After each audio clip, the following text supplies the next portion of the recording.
Hello, you wonderful people, and welcome to another episode of Crime Centric. This being a show, it's about crime dramas that I watch. For today's episode, I'm going to talk about Barry, Season 2, Episode 3. A lot of really interesting things went down in this episode, so let's break it down.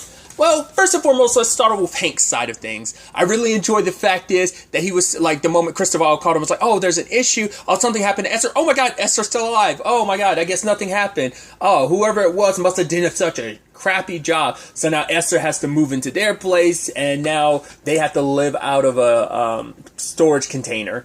And it's like, cool, we have to kill Barry, which is so interesting because it's like, oh, my best friend Barry and stuff like that. Because I even love later on when Barry pulls up on him and he's like, go ahead and kill me, because if you don't, they're going to kill me anyway. And Barry couldn't do it. He's like, oh, thank God. Because I was saying all that. I was trying to act tough, but I really didn't want you to kill me, buddy. And to be killed by your best friend, it's pretty rough. But I love that whole bit where it's just like, they're shooting. You hear the sound, you're like, what the hell is that? And then Barry looks at the wall, and I was like, are those bullets? I'm like, what? And you missed him like 4 times. How is that? You guys are awful. Hank even admits later on they're awful. I even love that he's like, wow, actually, I know that hurts a lot because when Barry ended up shooting the shooter, and it's like, yeah, Hank's like, yeah, I got shot too. He's like, actually, in the exact same spot. Wow, Barry's really good to be able to hit you in the same spot he hit me, like in my arm. But it's like, oh, you'll be fine. So I thought that was interesting, because it was like, oh, because Hank was saying like, oh, they suck balls, and they were like, right, if we suck balls, you suck balls, and then like Hank kicks him in this bullet wound. I'm like, oh, that's such a dick move. So I just thought that was interesting. But Barry's still dealing with the monologue, well, the story he's got to tell in front of everyone, and he's trying to tell it, but he can't. He's like, no, I can't go into that, because as he was telling the story, he was like, yeah, I felt so good, I felt completely, no, I can't talk about how good it felt, how it actually made me feel good to kill someone, that it made me actually feel like I found my purpose, and it made me feel like I'm a part of something.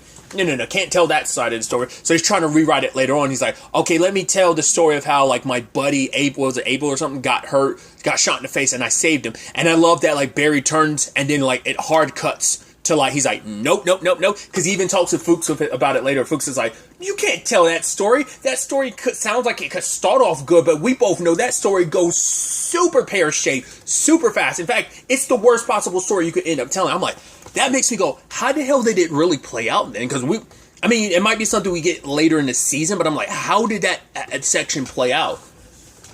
So I thought that was so fascinating, as he's trying to, and I think they did a really good job paralleling that with Sally. It's just like, right, trying to shift your story into something more palatable, because like, right, if you tell people the truth, they're not going to like it as much. Like Sally, and it was really, and I think there's almost this dissociative angle to it, where like Sally's talking like, oh right, like I'm using it, like her acting is her coping mechanisms, because she's like, oh, I can use this pain, I can use it to like make me better as an actor. Like the fact is, it's like there's something, I don't know, there's something twisted about that.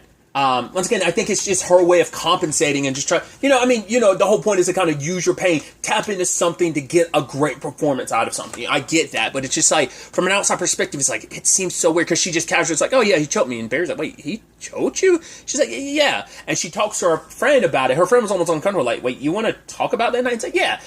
And because Sally made it seem like, yeah, she had like her heroic moment of, hey, like he's like, oh, you want to choke me? You can choke on this. I'm fucking leaving. And then she talks to her friend, that wasn't said. And it's like, wait, what? They came back after Sally left and went to her friend's place, and they came back to confront him, because she was like, oh, I was ready to fuck him up, but he was passed out on the floor, so we got your stuff and left. And for Sally, it was like, wait, I didn't have that climactic moment, because she was revising the history, because it's a situation, and I'm not trying to fault her in any shape or form, because I think for her, it's the thing of like, no, I stood my ground. For her to be like, wait, I didn't? Like, that I just kind of quietly left. Like, I think in her mind, it makes her feel lesser than, which there's nothing lesser.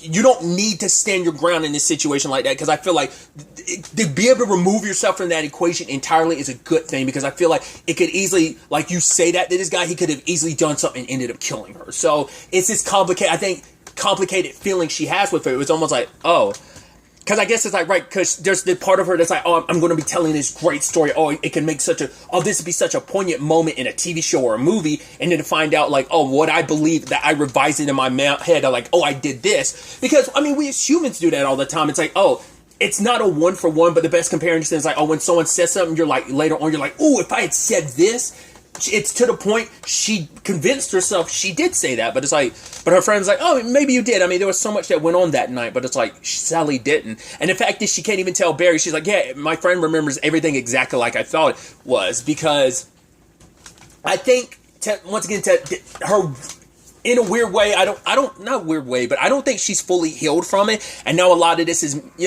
I think this whole exercise is kind of messed up, like using your own tragedies like that, especially something like that with like physical abuse in her marriage. Like, I don't know, man. But also, like, who am I to talk about how someone like processes it and handles that? Like, everyone handles stuff in their own way. I'm sure, like, for some, like, it just seems so destructive in certain regards. I don't know if it's going to be the healing process she thinks it's going to be. I don't know. But like I said, the fact is, she's going to kind of perpetuate it to be like, no, the story is going to be this way. Like, yes, it's such a small detail, but the fact is she feels the need to fudge it to fit this narrative. Because I think, because that whole conversation she had with Gene, like the whole thing of him pushing her, it's like she's like, right. Once again, the whole psychology of like, oh, she doesn't like these small roles because it's like, oh, feels like I'm playing these weaker women, and it's like, I'm not weak. She wants to feel strong, and I don't think there's anything, but like, I think she's perceiving her circumstances of weakness. I don't think it's weakness, but I think she is, and that's why she's overcompensating and wanted to be this big time actor, because she wants to play these important roles. I think it's an acting thing, but I also think it's an overcompensation thing. Like, I think the Sally thing is just continuing to be like this interesting and complicated layered thing. It's really kind of, in my eyes, I'm like, that seems to be one of the more, like, her and Barry's circumstances, and it's almost interesting that they are the two characters together, that they are in this situation of, like, their pairing is so, like, tragic with their respective situations. So, I did bring him up earlier, but let's talk about Fuchs. The fact is that he's working with, God, I'm blanking on Home Dude's name, because it's been a couple days since I recorded the last episode, my review of the last episode, but the fact is that he's pushing Fuchs, and Fuchs is like testing his eye. Well, admit that you did it. Admit that you killed Detective Moss because I was there. And he was like, wait, were you there? He's like, no. It's like, well, Barry would know if you were there, wouldn't he? So he's trying to push him there. Like, right, if you don't do this, you're going to go to jail. So Barry and Fuchs end up running into each other, and Barry is actually happy to see Fuchs. He's like, I'm sorry everything went down the way it did. He's like, I actually missed you. And despite everything, because Fuchs is telling him like, oh, shut up, because he's like, right, you're being recorded. I don't want you to say anything incriminating, because despite everything, we are family. You are someone I care about. You are my responsibility. And so I didn't know, like, obviously it does a really good job, that conversation about like, oh, don't tell that story. It ends up showing like, oh, like their connection in history goes deeper. Like, Barry talked to him, I guess, about a lot of stuff. Like, I don't know if he was, like, in the military at the same time or something like that, or whatever his circumstances are, but I guess just maybe Barry just opened up to him, because at the very least, everyone else has someone they can potentially go to, because even Sally was like, oh, why don't you go to those military guys you talked to, who were at Natalie's party, and it's like, well, can't do that because all three of them are dead. Two of them kind of their own circumstances, but also kind of mine, and one is literally by my own hands, the whole Chris thing, so. But, I'm sure the detective isn't going to be too happy about the way Fuchs handled this situation, but it's like, he's probably going to be like, right, I'll get the confession, but he's probably going to string it along because he doesn't want Barry to go down for Detective Moss's murder. And it's like, right, him saying he misses me and I actually missed him too, and it's just like, right, they're repairing their relationship. It's just like, Barry wasn't in a good place at the time, still kind of isn't in a good place here either, so. There's a whole situation with Gene trying to repair the relationship with his son. He's like, right, here's this, he's like, Dad, I don't want a vacation home. He's like, no, like, maybe you can rent it, you can do whatever you want to it. He's like, I forgot, like, but the way Gene's son spun it was like, wait, are you, like, how, I forgot the exact wording he was saying, but Gene was like, no, it's more like, you're the associate to the owner or something. Oh, he was basically like, oh, so I'm just going to be the person taking care of that place and cleaning it up. He's like, no, you're like the associate to the owner. He's like, Dad, I don't want your vacation home where your girlfriend was murdered. That's sick, that's messed up, just take it, just leave me alone. So Gene's attempts to open up to his son haven't worked out. I love that as Barry, he makes a deal with Hank, He explains it in the episode. He's like, right, Hank, I don't want to kill anymore. How about I don't have to kill for you anymore, and you can find someone else to do it, but it's like none of his men are good enough like Barry is. So it's like, right, how about I train all your men, and that way they can do the killings themselves. This way I kind of pay off the debt, and I don't have to kill anymore. And he's training all of them. And I love the whole back and forth about like, I love Hank like dancing, being like, oh yeah, like they could go back to me and Cristobal being 50-50. And Barry's like, or you could take it all. He's like, yeah, me and Cristobal 50-50. And he's dancing. And home dude who's got shot is dancing too. I love it. And Barry's like, Hank, get out my way.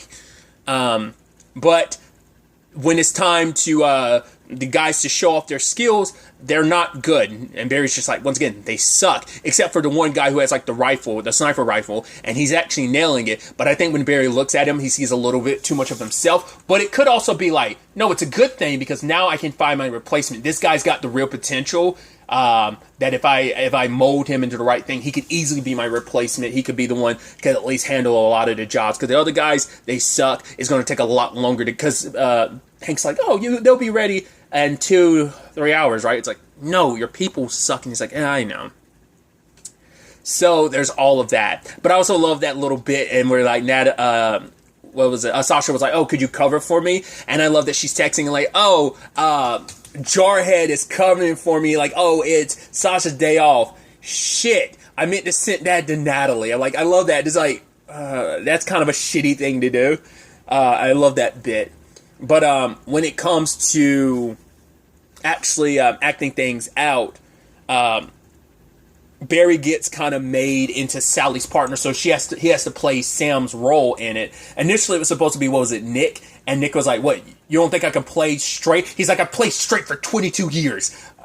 Because, like, Sally was like, Nick was like, no, we've settled on it. And Sally was like, I don't know. But now Barry has to play the role, which Barry doesn't want anything violent because he knows the rage and the killer that's inside of him. And he doesn't want her to see that side of him, because I think even Fuchs was like, right, because if they heard those stories about you, they never want to have anything to do with you, especially your girlfriend. So, which I also like, once again, that Sally is off in her own world that she doesn't know. It's like, oh, are those bullet holes in your... Wait, why is your bed, like, why are there feathers everywhere? Whatever. Once again, the thing is, she could get very, like, stuck in her own, like, way. Like, she could be very self-centered in certain regards. But, nevertheless, as they're acting out the scene, Barry doesn't, like, he's like, I don't want to say this stuff to you, calling her a whore, or he's like, wait, I have to choke, I don't want to choke you, and she keeps pushing him, he's like, no, and Jean's like, oh, she's trying to help you, and it's like, I think everyone's almost using Barry as an excuse to kind of work out their own stuff, like, by Gene having them all do this, he thinks he's making them better actors, but I wonder if there's some correlation of him thinking that, his attempts to, like, mend fences with his son, there's, like, correlations that can be drawn in that regard as well.